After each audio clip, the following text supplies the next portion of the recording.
Hello, everyone. Welcome to Feeling Through Live. We've taken a little time off, but we're excited to be back.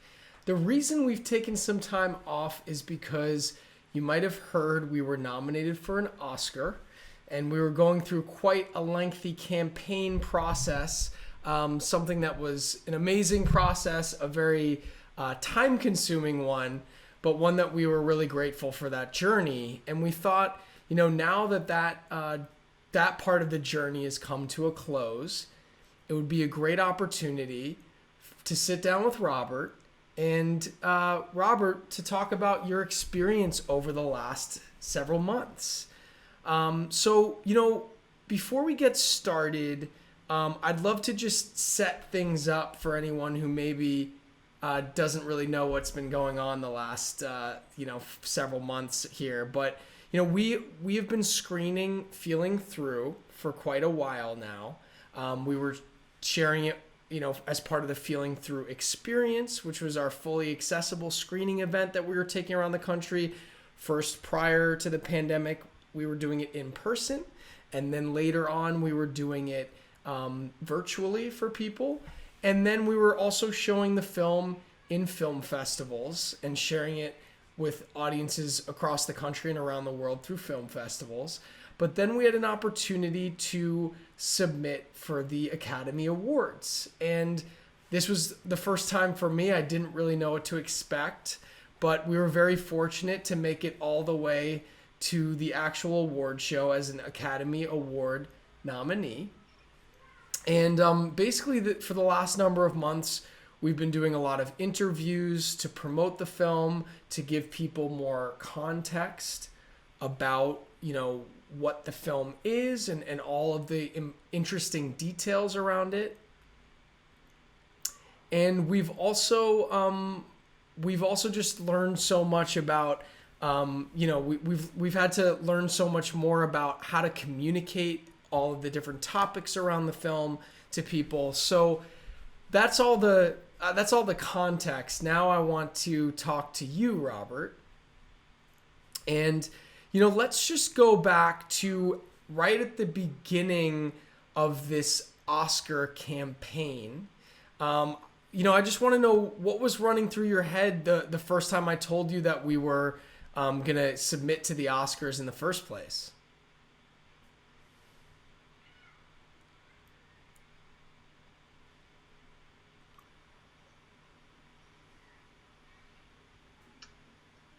This is Robert speaking. I do remember that.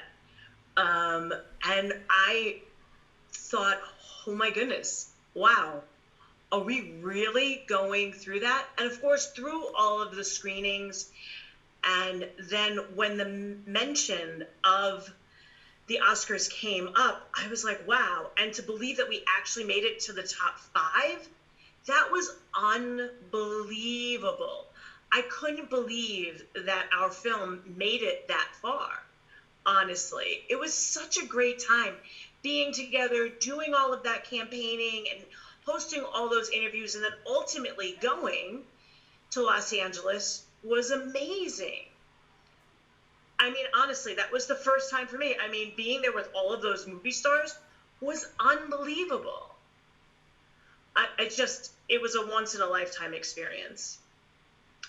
So yeah, when we got to the actual Oscars, when we got to actually touch the red carpet and look around and see all those people, it was amazing for me to be able to walk the red carpet with my cane, with all those people, and just go in and sit down. It was unbelievable. I mean, again, I can't believe where we've come and how many people are now looking at me as a deafblind person, as an actor on par in Hollywood. That's just such an accomplishment to see all of these really famous people with me sitting there. And again, it was unfortunate that we didn't win, but the reality is that we were there. And it was also unfortunate in that we didn't have the same audience as previous years, and we were separated by all of the tables that we were because of the pandemic. But nonetheless, it was an amazing night. I mean, that whole day. And I'm just hopeful that you, Doug, are going to be making more movies and see where we end up. Well, Robert, you definitely did a great summary there of these last number of months, but I want to kind of walk back a little bit and take it step by step for a moment. And, we've done so many interviews, have had so many conversations with people about the film, about your experience. I want to know if any of these conversations or interviews have stood out to you in particular.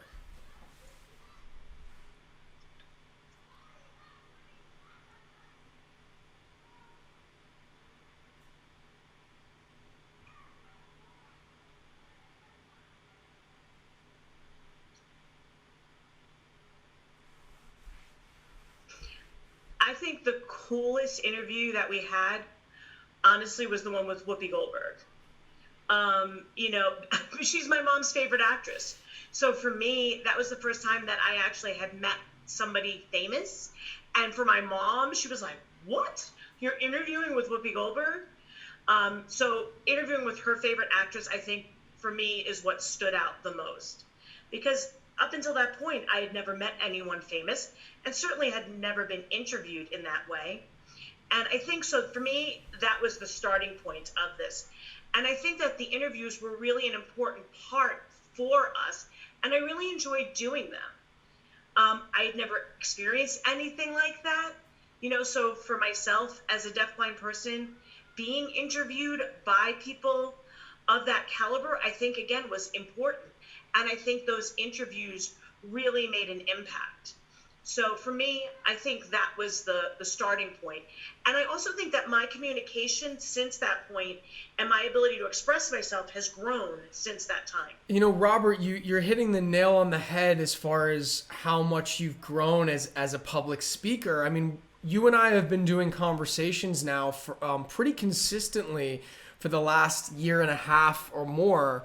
And, I've seen you blossom and flourish into this amazing public speaker. You're so eloquent. You're so poised. You're so personal and intimate in the details that you share that have really moved people. And I want to know, what is it that's made you grow so much as a speaker?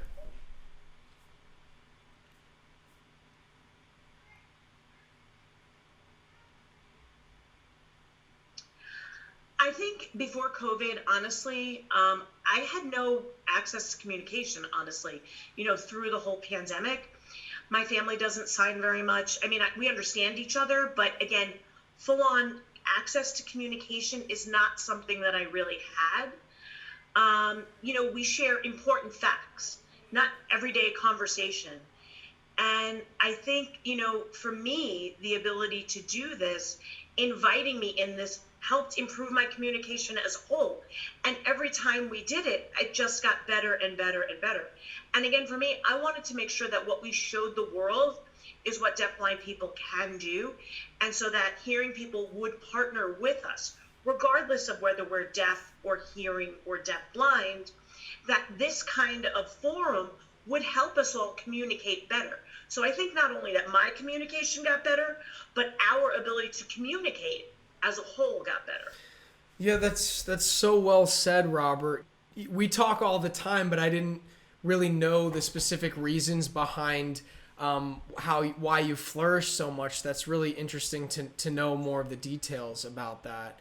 And I'm thinking of, one moment in particular that stands out for me just off the top of my head is when we had the panel discussion with Coleman Domingo, who was hosting it, who's the, great actor, from shows like The Walking Dead and the movie Ma Rainey.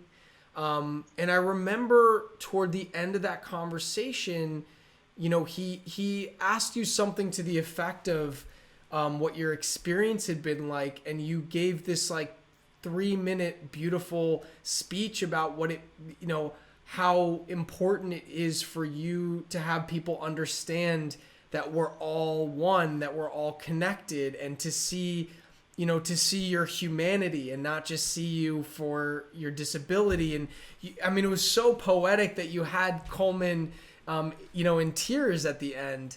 And that, I just saw you just grow and blossom to be this, someone that was quite literally moving people to tears with your, what you had to say.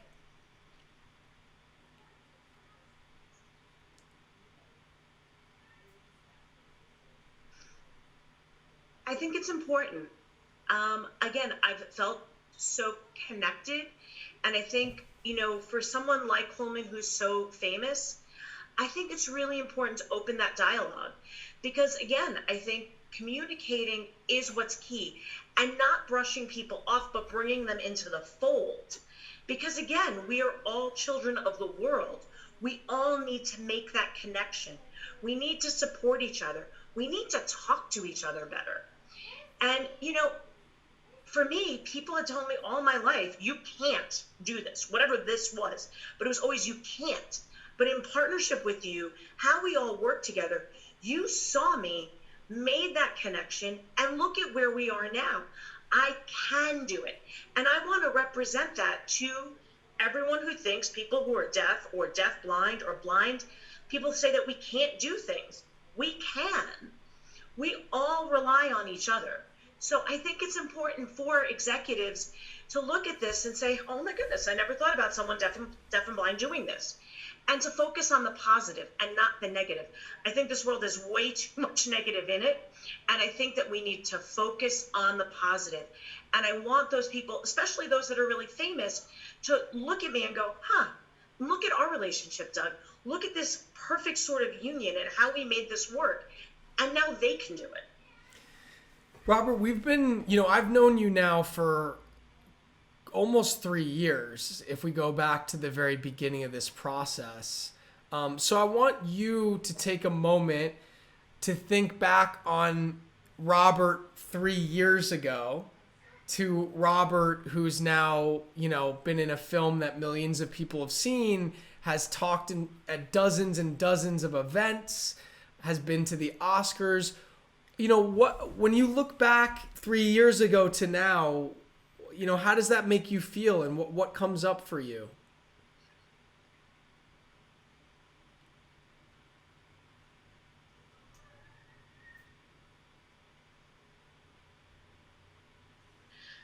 Well, 3 years ago, I was working in a kitchen. I was just a regular guy. And again, when you think about the world now, when we went to this, I'm an actor. I've been seen now around the world as a deafblind person, as an actor. And I hope that, people recognize that and that I can use that to move forward. I mean, I've had these opportunities with these interviews. And when I think about that, going, I'm going to be a movie star. And now I'm like going, I was just at the Oscars. I just didn't realize then the opportunity that I would have now. And so, how I feel about feeling through, it's proud and I'm inspired and the connection is unbelievable and it has truly changed my life. And I hope that I can use this platform and keep moving forward. And again, what I really hope that others take away is, again, and I keep saying it over and over again, is what deaf and deafblind people can do if we support one another and if we love each other and if we don't tear each other down. It's important that we support one another and look at the growth from then to now. And again, when I look at all of these other famous people at this event, seeing me there, I hope that we can all work together. Well, let's talk about the Oscars for a moment. I want to know what you expected the Oscars to be versus what the actual experience was like for you.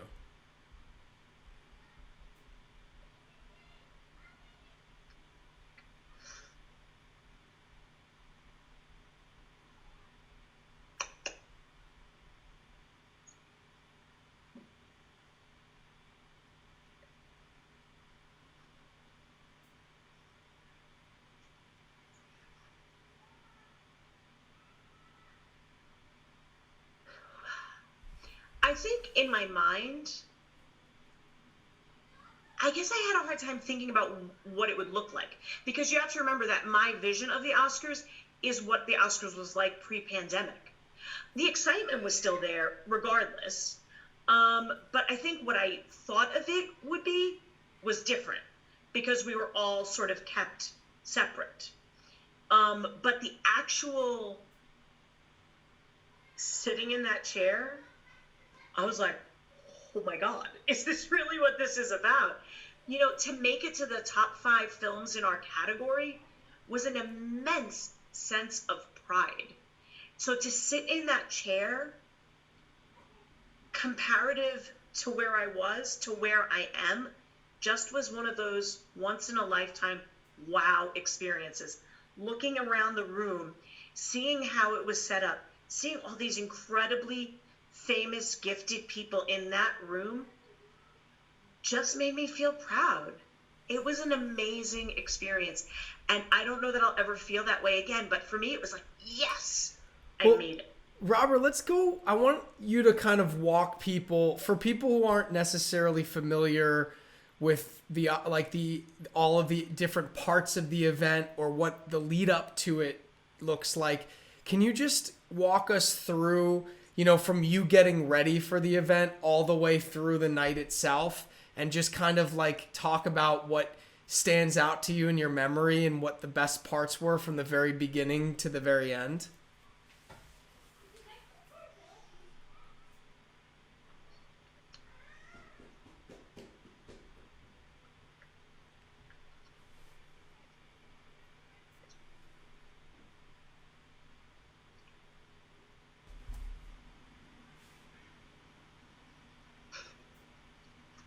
So I got dressed, got into my tux, you know, got all ready and got my hair done. And then there was a gentleman there who was taking professional pictures for us. And I was like, what's going on? There was a lot of pictures being taken. Then we went outside and we did even more pictures. I met with my interpreters, and we also group photographs, and the interpreters themselves were getting ready and having their hair and makeup done. We went out onto our patio. The group was just really excited. And of course, again, more and more and more pictures. So I felt really good. Then we got into like a sort of a really large truck, went in through security checkpoints. There were a lot of checkpoints, by the way. We had to make our way through, and then we ultimately did get out and started walking to the event itself. And at the onset, there were a number of reporters there doing interviews. Again, I have no basis of comparison, but it was really enjoyable for me. And then you saw the actual red carpet, and you sort of stepped onto it. And for me, walking the red carpet with my cane as a deafblind person, I think was pretty incredible. And, you know, Robert, we had learned about this prior to the event, but to our knowledge, you very well might have been only the second person who's deafblind to attend the ceremony, other than Helen Keller, who did so back in 1956 when she was there to accept the award for a documentary that was about her life. What goes through your mind when you hear something like you might have perhaps been only the second person who's deafblind ever to attend the awards?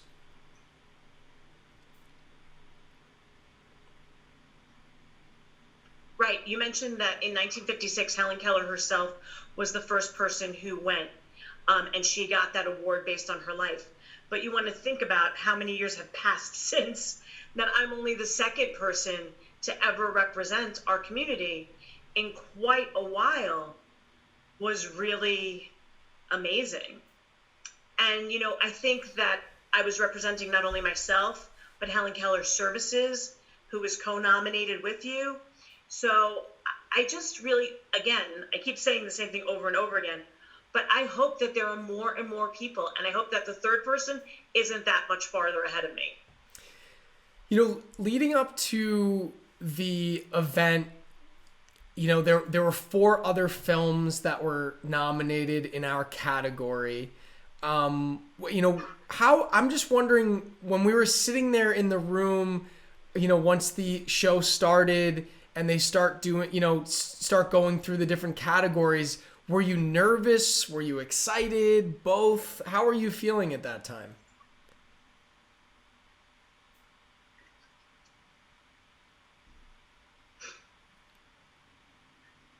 Well, when I sat there, I'm just going to talk about our category. When I heard our name, I just sat there with my fingers crossed to see what would happen. I mean, really, literally, with my fingers and toes, I was ready to win.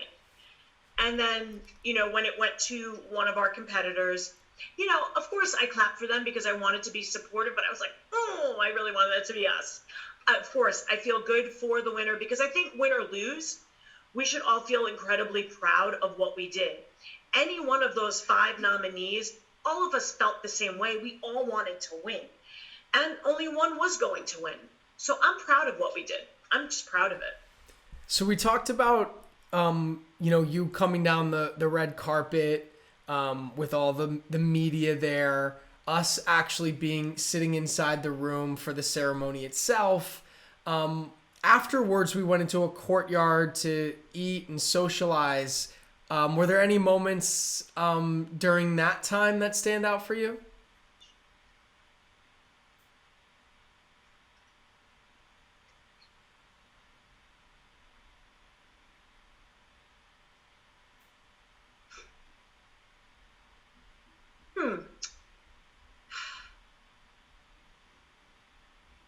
I think waiting for Marley and Jack, I think it was probably hugging them and chatting with them for a while was probably the one thing that I was absolutely waiting for. And then when we went in and sat in that screening and they were trying to do that fake thing that they were doing for promotion, I guess they were doing some kind of commercial. I had no idea what was going on in that. We had to pretend to act like we were in a movie theater. I was like, what is that? So that stands out to me. But yeah, I think that's what I remember most. We talked to Marley and Jack for quite a while, and I really enjoyed that. And then watching the other categories. Again, I will never, ever forget just being there and what that felt like, particularly in that room.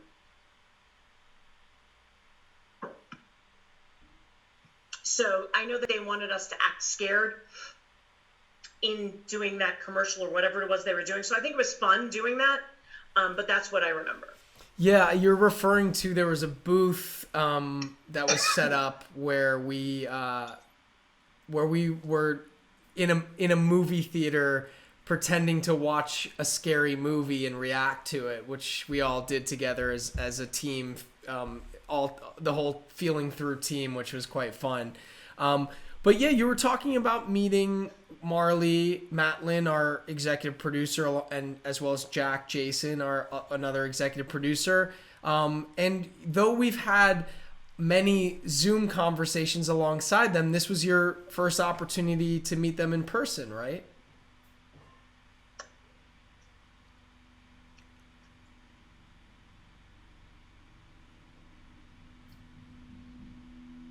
Yes. Yes, that was my first time to meet Marley and Jack face to face. Finally in person. So much better than Zoom. It was really nice to meet such a famous deaf actor, and her winning the Academy Award herself was amazing to hug her and chat with her for quite a while. I wish I would have had more time, but of course, we were at the Oscars and everybody had a lot of things to do. So again, it was great forming that connection with both she and Jack. And I think that, Doug, you would feel the same way. Well, I think people probably want to know, how is the food at the Oscars? Is it good?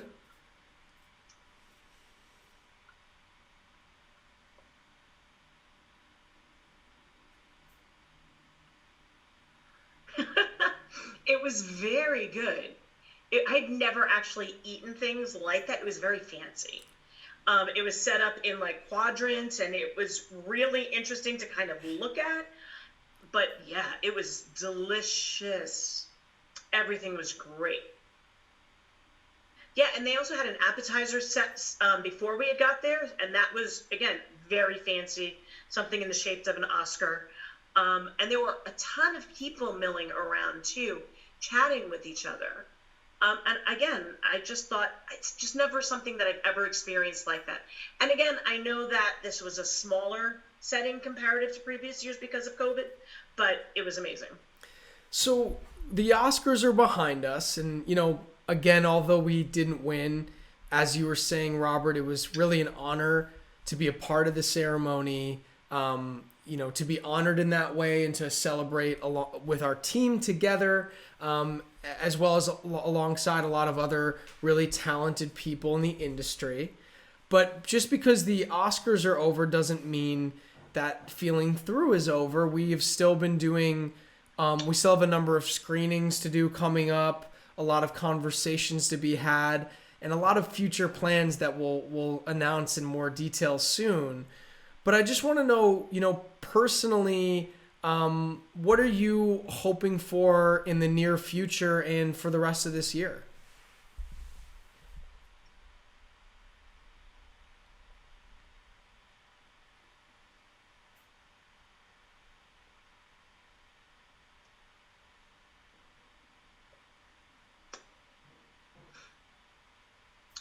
Again, I would love to continue doing these types of interviews. I'm going to relax. I'm going to spend time with my family. I'm really going to enjoy that. Again, unfortunately, we did not win the Oscar, but at the same time, I think that everyone involved with Feeling Through are winners, and I think that we should just look toward the future. And for me, I don't know. Maybe I'll be going back to New York. I really can't predict the future, but for right now, I'm just going to hope that we continue what we're doing, continue these interviews, and see if there are other opportunities for me to be invited into other productions, perhaps audition, and see what happens. I really enjoyed the connection that we made, and the last 3 years have just been amazing. So again, I don't think that the Oscars are the end for us, but what the future holds, I don't know. We'll see. Well, Robert, it's certainly been an absolute pleasure and joy to share in so many different experiences with you over the last 3 years, and to be at the Oscars with you was just such a amazing evening. I was so happy.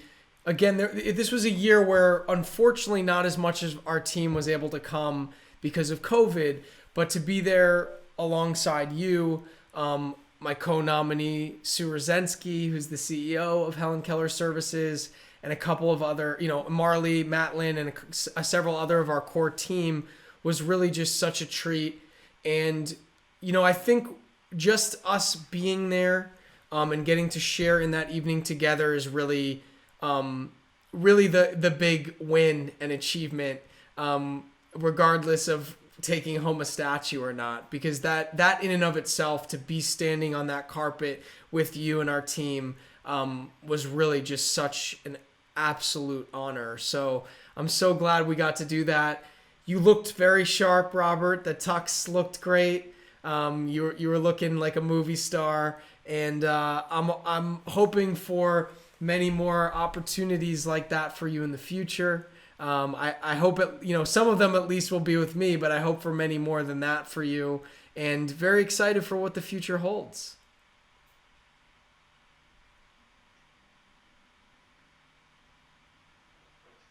Yes, thank you so much. You are very welcome, Doug. And one day you are going to be back up there again. I know. I'm still holding my breath for part 2, Doug. Let's go, because everybody on YouTube wants to know what happened. So there's got to be a part 2 here somewhere. But nonetheless, I'm just very blessed to be a part of this and ready to see what happens in the future. And maybe one day we will have a part 2. But I think everything nonetheless has been amazing and beautiful, and who knows what the future holds. But we're going to keep our relationships and keep plugging along together and see where we end up. And again, I hope that HKNC is part of that. I hope that more deafblind people are invited to the table. And I hope that we're all just more welcoming of each other as a culture. And just look, and this is what I want to tell the world, Doug plucked me out of the kitchen.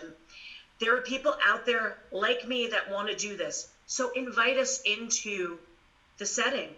Don't be scared. Think about how you can utilize us. Invite us to the table and start that connection and start building those relationships, because that's how the world goes round. Those relationships happen each and every day, and I think that they're everlasting. Well, Robert, such a beautiful way to wrap up our conversation today, with an amazing example of the poetry with which you speak during these conversations now on a regular basis. Again, it's been such an honor to share in this experience with you. I'm excited for what we have planned for the future. And everyone stay tuned. There's still plenty of big things coming your way from the Feeling Through community and the Feeling Through team. And we're excited to share more things with you coming up. Awesome. So we'll thanks for tuning in, and we'll see you all soon. Love to everybody. Take care, everyone. Much love. Bye now.